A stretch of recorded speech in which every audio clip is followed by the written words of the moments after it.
Well, I thank the gentlelady from Indiana for yielding to me and for hosting this very important special order where we recognize women, and in particular, Jeannette Rankin. So I want to rise today to honor Jeannette Rankin and to celebrate 100 years of women in Congress. Jeannette inspired millions of Americans when she became the first woman in the nation's history to serve in the House of Representatives.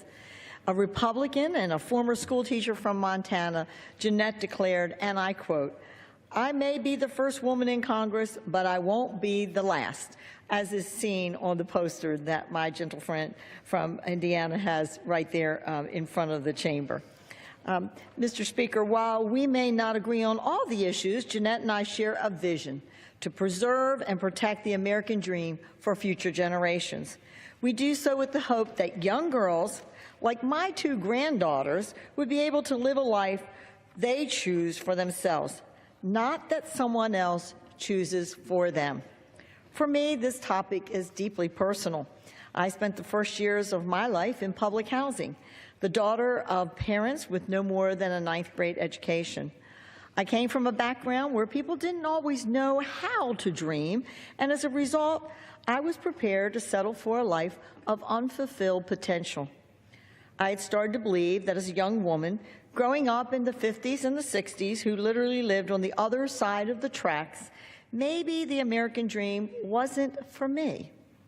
But in time, doors of opportunity were opened that helped me to realize a plan for my life that was greater than I could ever imagine.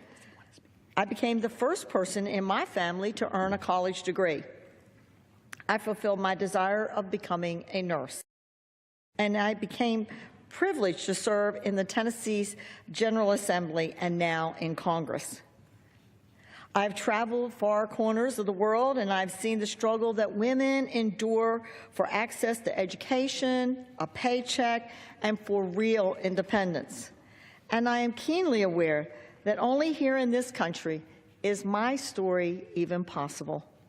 Only here could someone like me, from living in the halls of public housing to serving in the halls of the United States Capitol, that's why we call this the American dream.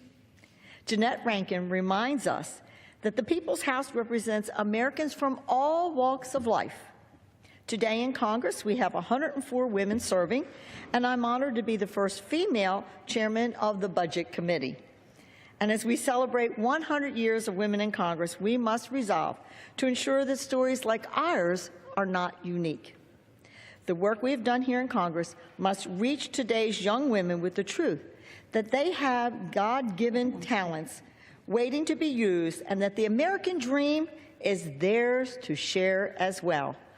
I again thank my friend, Congressman Susan Brooks, and Lois Frankel for bringing us together to celebrate this monumental anniversary, and I yield back the balance of my time.